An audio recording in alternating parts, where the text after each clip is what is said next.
എല്ലാവർക്കും നമസ്കാരം. എൻ്റെ ഒരു പുതിയ വീഡിയോയിലേക്ക് സ്വാഗതം. അപ്പം ഇന്ന് വാലന്റൈൻസ് ഡേ ആണ്. അപ്പോൾ എൻ്റെ എല്ലാ വ്യൂവേഴ്സിനും ഹാപ്പി വാലന്റൈൻസ് ഡേ. നല്ലൊരു പ്രണയ ദിനം ഞാൻ ആശംസിക്കുകയാണ്. എല്ലാവർക്കും പ്രണയിക്കുന്നവർക്കെല്ലാവർക്കും വേണ്ടി ഹൃദയത്തിൽ നിന്ന് ഒരു പ്രണയ ദിനത്തിനുള്ള ആശംസ ഞാൻ തരികയാണ്. അപ്പോൾ നിങ്ങളുടെ സപ്പോർട്ടിന് വളരെയധികം നന്ദി. കമൻറ്റുകളിലൂടെ നിങ്ങളുടെ ഓരോ കാര്യങ്ങളും എഴുതി അറിയിച്ചതിന് വളരെ നന്ദി. അപ്പോൾ എൻ്റെ വീഡിയോ നിങ്ങൾ നല്ല രീതിയിൽ അത് കാണാറുണ്ട്. അപ്പം അതിൻ്റെ സന്തോഷത്തിലാണ് ഞാനിപ്പോൾ. അതുകൊണ്ട് പുതിയ പുതിയ വീഡിയോസ് എല്ലാം ഇടാനായിട്ട് നല്ല ഒരു എന്താ പറയുക ഇഷ്ടം തന്നെ തോന്നുകയാണ്. കാരണം നമ്മളെ ഒരാളുകൾ കാണുന്നു, അവർ നമ്മളുടെ വീഡിയോസിന് അഭിപ്രായം പറയുന്നു, അവർ നമ്മുടെ വീഡിയോ കാണാൻ ഇൻട്രസ്റ്റ് ഉണ്ട് എന്ന് പറയുമ്പോൾ തന്നെ നമുക്ക് ആ വീഡിയോ ചെയ്യാനായിട്ട് ഭയങ്കര ഇൻട്രസ്റ്റ് ആണല്ലോ. എന്താണെങ്കിൽ ഇന്ന് ഞാൻ നിങ്ങളോട് പറയാൻ പോകുന്ന ഒരു കാര്യം എന്ന് പറഞ്ഞാൽ, എനിക്ക് പള്ളിയിൽ പോയിട്ടൊരു പണി കിട്ടിയാണ് എനിക്ക് പറയാനുള്ളത്. പള്ളിയിൽ പോയി പണി കിട്ടുക എന്ന് പറഞ്ഞു കഴിഞ്ഞാൽ, ഞാൻ എൻ്റെ ഹോസ്പിറ്റലിൽ നിന്നൊരു കോഴ്സിന് വേണ്ടിയിട്ട് ഡബ്ലിൻ സിറ്റിയിൽ പോയി. അപ്പോൾ ഞാൻ അയർലൻഡ് ഡബ്ലിനിലാണ് താമസിക്കുന്നത്. അപ്പോൾ ആ സിറ്റിയിൽ പോയി കഴിഞ്ഞ് അപ്പോൾ ഈ കോഴ്സിൻ്റെ ഇടയ്ക്ക് ഒരു 2 മണിക്കൂറത്തെ ഗ്യാപ്പുണ്ട്. അതായത് മോർണിംഗിലത്തെ സെഷൻ കഴിഞ്ഞിട്ട് ഉച്ചയ്ക്ക് ലഞ്ച് ബ്രേക്ക് എന്ന് പറഞ്ഞാൽ 2 മണിക്കൂറാണ് അവർ തന്നിരിക്കുന്നത്. അപ്പോൾ ആ 2 മണിക്കൂർ നമുക്ക് എവിടെയെങ്കിലും പോയിട്ട് അവിടെ ആ കോഴ്സിന് ജോയിൻ ചെയ്താൽ മതി. അപ്പോൾ ഈ 2 മണിക്കൂർ ഞാൻ എവിടെ പോകുമെന്ന് വിചാരിച്ചപ്പോഴാണ് ഞാൻ ഓർത്തത്, ഞാൻ നേരത്തെ വന്നിട്ടുള്ള സെൻറ്റ് വാലന്റൈൻസിൻ്റെ ചർച്ച് അതിൻ്റെ തൊട്ടടുത്തുണ്ട്. അപ്പോൾ എന്നാൽ പിന്നെ അവിടെ ഒന്ന് പോയാലോ, അവിടെ പോയി ഇരിക്കുവാണെങ്കിൽ നമുക്ക് സമാധാനമായിട്ട് പ്രാർത്ഥിക്കുകയെല്ലാം ചെയ്യാലോ എന്നെല്ലാം ഓർത്തു. കാരണം ഈ 2 മണിക്കൂറും നമുക്ക് സമാധാനം. കാരണം എനിക്ക് പ്രത്യേകിച്ചും കാത്തലിക്സിൻ്റെ ചർച്ചിൽ പോകുന്നത് ഭയങ്കര ഇഷ്ടമാണ്. ഞാൻ ക്രിസ്ത്യൻ മറ്റൊരു മതവിഭാഗത്തിലുള്ള ആളാണ്. പക്ഷേ കാത്തലിക്സിൻ്റെ പള്ളികൾ എനിക്ക് വളരെ ഇഷ്ടമാണ്. എന്താണെന്ന് പറഞ്ഞാൽ വളരെ ശാന്തതയും നമുക്ക് പ്രാർത്ഥിക്കാനുള്ള ഒരു നല്ലൊരു അറ്റ്മോസ്ഫിയറാണ് ആ പള്ളിയിൽ ഉള്ളത്. അപ്പം ഭയങ്കര ഇഷ്ടമാണ് എനിക്ക് കാത്തലിക്സ് പള്ളിയിൽ പോയി ഇങ്ങനെ പ്രാർത്ഥിക്കാനായിട്ട്. പിന്നെ ആ പള്ളികൾ എല്ലാ ദിവസവും തുറന്നു ഇരിക്കുമല്ലോ. അപ്പം അത് നമുക്ക് ഭയങ്കര ഒരു മനസ്സിന് സുഖവും സന്തോഷവും നൽകുന്ന ഒരു കാര്യമായതുകൊണ്ട് ഞാൻ ഓർത്തു, എന്നാൽ പിന്നെ ഈ 2 മണിക്കൂറുണ്ടല്ലോ ആ പള്ളിയിൽ പോയിരുന്ന് പ്രാർത്ഥിക്കാമെന്ന് ഓർത്തുകൊണ്ട് ഞാൻ ആ പള്ളിയിലോട്ട് വന്നു. അപ്പം ഇതിനു മുമ്പ് ഞാൻ 2-3 തവണ ഈ പള്ളിയിൽ വന്നിട്ടുണ്ട്. വന്നപ്പോഴെല്ലാം എന്താ പറയുക, ഇതുപോലെ ശാന്തമായിട്ടിരുന്ന് പ്രാർത്ഥിച്ചു, അവിടെ വഴിപാടെല്ലാം സമർപ്പിച്ചു.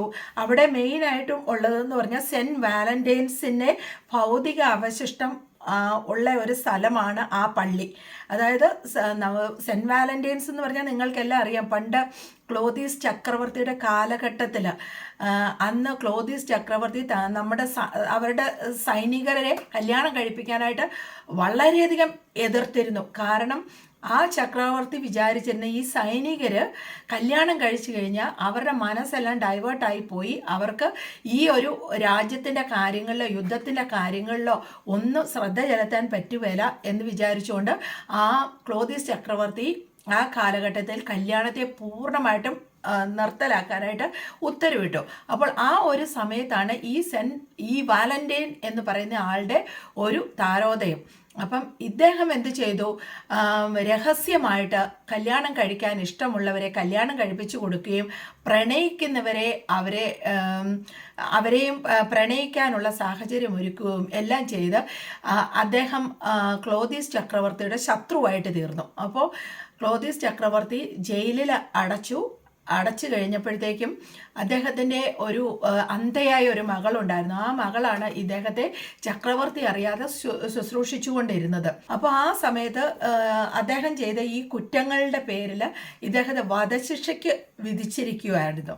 അപ്പോൾ വധശിക്ഷയ്ക്ക് വിധിച്ച സമയത്ത് ഈ പെൺകുട്ടി ഒരു പേപ്പറിൽ അദ്ദേഹത്തിന് ഫോർ മൈ വാലന്റൈൻ എന്ന് പറഞ്ഞുകൊണ്ട് ഒരു കത്തെഴുതി.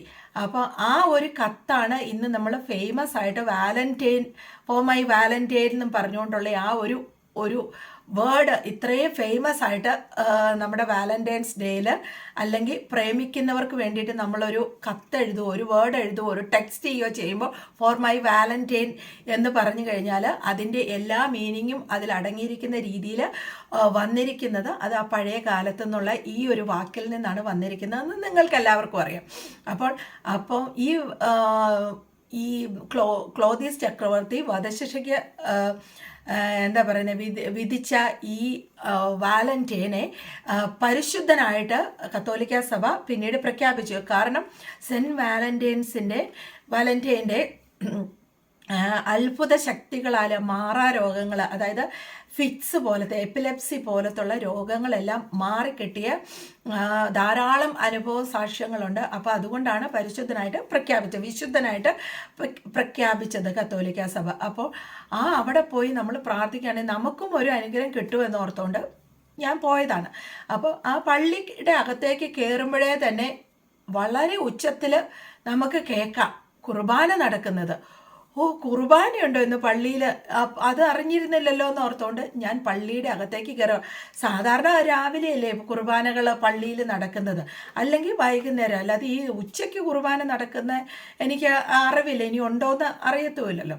അപ്പോൾ ഞാൻ പള്ളിയകത്തോട്ട് കയറിയപ്പോൾ കുർബാന, അച്ഛനും 2 കപ്പ്യാരും ഉണ്ട്. അപ്പോൾ അവരുടെ കുർബാന നടക്കുകയാണ്. പക്ഷേ എന്നെ ഞെട്ടിച്ച ഒരു കാര്യം എന്ന് പറഞ്ഞാൽ, ഞാൻ ഫ്രണ്ടിലോട്ട് കയറി ചെല്ലുമ്പോൾ ഒരൊറ്റ ആളാ പള്ളിയിലില്ല. ഒരാൾ പോലും, ഒരു മരുന്നിന് പോലും ഒരാളില്ല.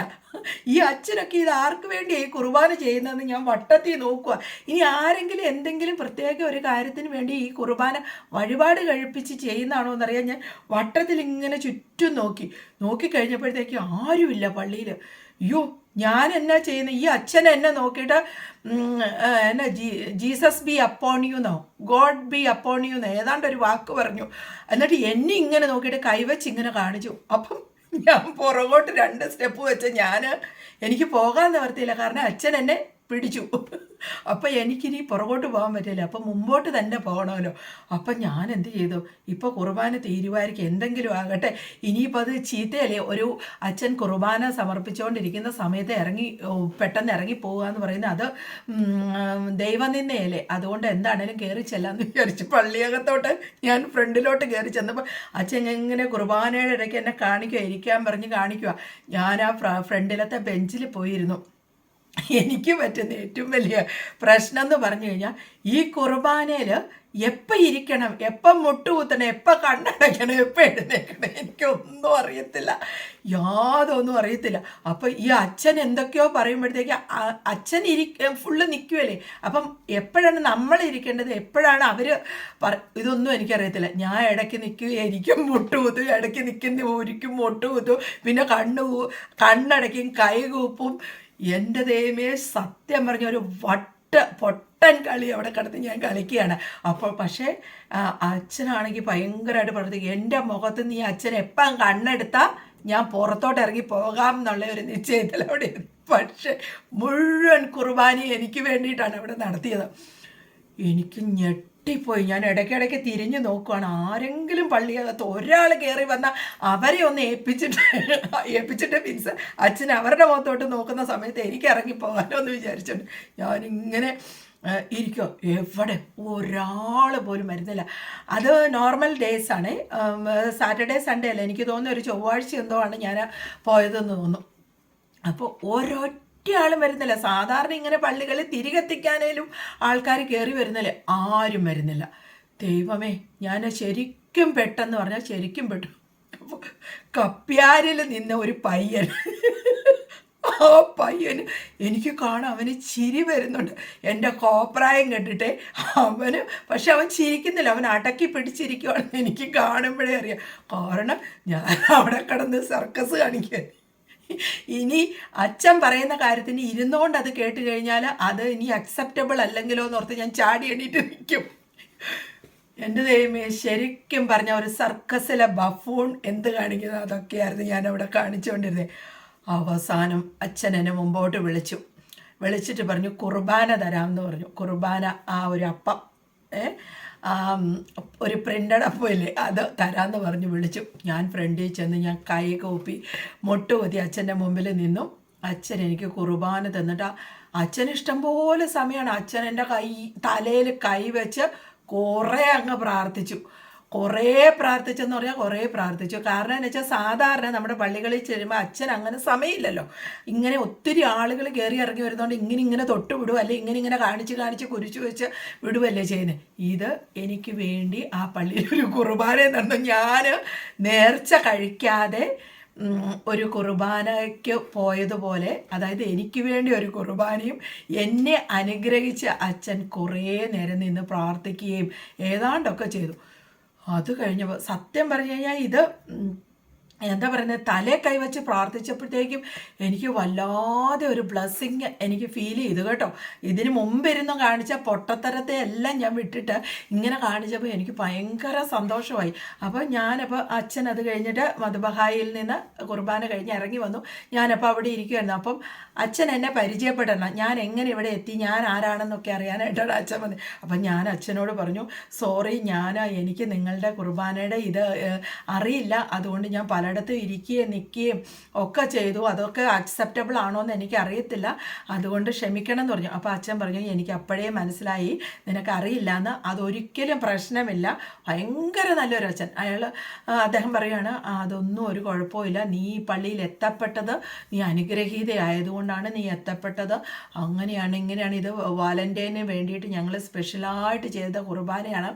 അപ്പം അച്ഛന് പറയുകയാണ്, ഇപ്പോൾ ഈ പള്ളികളിൽ ഒരാൾ പോലും, അതായത് ഈ സെൻറ്റ് വാലന്റൈൻസ് ഡേ, അതായത് ആ വാലന്റൈൻസ് ഡേക്ക് മാത്രമാണ് ഈ പള്ളികൾ നിറഞ്ഞ ആൾ വരുന്നത്.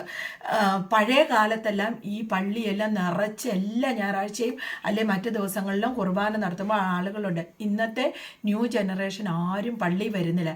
ഞാൻ അതെന്താ കാര്യം എന്ന് അന്വേഷിച്ചപ്പോൾ അച്ഛൻ പറയുകയാണ്, എന്തൊക്കെയോ പ്രോബ്ലങ്ങൾ നടന്നിട്ടുണ്ടല്ലോ വത്തിക്കാനിലോ അല്ലെങ്കിൽ കുറേ സ്ഥലത്തൊക്കെ, അയർലൻഡിൽ തന്നെ പല സ്ഥലത്തും നടന്നിട്ടുണ്ട്. അപ്പം ഈ അച്ഛന്മാരോടുള്ള, പുരോഹിതന്മാരോടുള്ള ജനങ്ങളുടെ ആ ഒരു വിശ്വാസം നഷ്ടപ്പെട്ടു. കാരണം കുറച്ച് നമ്മുടെ നാട്ടിലെ പോലെ കുറച്ച് കേസസ് ഒക്കെ നടന്നെന്നാണ് എൻ്റെ ഒരു അറിവ്. അപ്പം അതുകൊണ്ട് അച്ഛന്മാരോടുള്ള വിശ്വാസവും നഷ്ടപ്പെട്ടു, വിശ്വാസികൾ ആരും പള്ളിയിൽ കയറാതായി. അങ്ങനെ ഇന്നത്തെ അയർലൻഡിൽ എല്ലാ 100 മീറ്ററിലും ഒരു വലിയ വലിയ പള്ളികളുണ്ട്. കാരണം പഴയ കാലത്ത് മനുഷ്യരുടെ മുഴുവൻ ജീവിതവും പള്ളിയെ ബന്ധപ്പെടുത്തിയുള്ള ഒരു ജീവിതമായിരുന്നു. ഒത്തിരി എന്താ പറയുന്നത്, നല്ല നല്ല പള്ളികൾ ഇവിടെയുണ്ട്. ഇപ്പോൾ പള്ളികളിൽ മിക്കതും നമ്മുടെ ബാറാക്കിയിരിക്കുകയാണ്. അതായത് നമുക്ക് ചില പള്ളികളിൽ കയറി ചെല്ലുമ്പോഴത്തേക്കും ആ പള്ളിയിൽ, അതായത് ഈ ക്രൂശിത രൂപങ്ങളും പ്രതിമകളും എല്ലാം ഉണ്ട്, അതിൻ്റെ കൂടെ ഇവർ ബാറായിട്ട് സെറ്റ് ചെയ്ത് ബാറാണ്. പക്ഷെ നമുക്കത് കാണുമ്പോൾ വളരെ വിഷമം തോന്നും. പക്ഷെ പള്ളിയിൽ ആളില്ല, പള്ളിയിൽ കയറാൻ ആളില്ല. അതുകൊണ്ട് അവർ ആ കുരിശെടുത്ത് കളഞ്ഞിട്ട് അവരാ ബാറാക്കി ചെയ്യുക. കാരണം ബാറിൽ നിറച്ചും വരാനും കുടിക്കാനും ഡാൻസിനും എല്ലാ ആൾക്കാർ വരുന്നതുകൊണ്ട് ഈ പള്ളികളെല്ലാം ഈ സിറ്റികളുടെ നടുഭാഗത്തൊക്കെ ആയതുകൊണ്ട് ഈ ഒരു സെൻറ്റർ വെറുതെ പള്ളി നശിപ്പിച്ച് കളയാതിരിക്കാൻ വേണ്ടിയിട്ട് മിക്കതും ബാറാക്കുന്ന ഒരവസ്ഥയാണ്. അത് ഇവിടെ അയർലൻഡിൽ മാത്രമല്ല, UK മറ്റ് കൺട്രിയിലൊക്കെ ഇങ്ങനത്തെ ചർച്ച് ബാർ എന്നും പറഞ്ഞ് അതൊരു ട്രെൻഡായിട്ട് ഇപ്പം വന്നിട്ടുണ്ട്. അപ്പം മിക്ക സ്ഥലങ്ങളിലും അത് ബാറാക്കുകയാണ് ചെയ്യുന്നത്. അപ്പം അതുകൊണ്ട് ഈ വിശ്വാസികൾ ആരും പള്ളിയിൽ വരുന്നില്ല. പക്ഷേ നമ്മൾ ഈ ഒരു ചടങ്ങ് നടത്താതിരിക്കാൻ പറ്റുന്നില്ല. എന്നൊക്കെ കുർബാന നിശ്ചയിച്ചിട്ടുണ്ട് ആ ദിവസമല്ല അവർ കുർബാന നടത്തും, ആരും വന്നാലും വന്നില്ലേയും. വളരെ വിരളമായിട്ട് പഴയ ഓൾഡ് ആളുകൾ കുറച്ച് പേര് വരുമെന്ന് അച്ഛൻ പറഞ്ഞു. പക്ഷേ ഇന്ന് ഒരാൾ പോലും വന്നിട്ടില്ല. അങ്ങനെ 1-2 ദിവസങ്ങളൊക്കെ അങ്ങനെ ആരും ഇല്ലാതെ വരുന്ന ദിവസമുള്ളൂ. അല്ലാത്ത ദിവസമൊക്കെ അറ്റ്ലീസ്റ്റ് തിരികെത്തിക്കാനെങ്കിലും ആളുകൾ വരുമെന്നാണ് അച്ഛൻ പറഞ്ഞത്.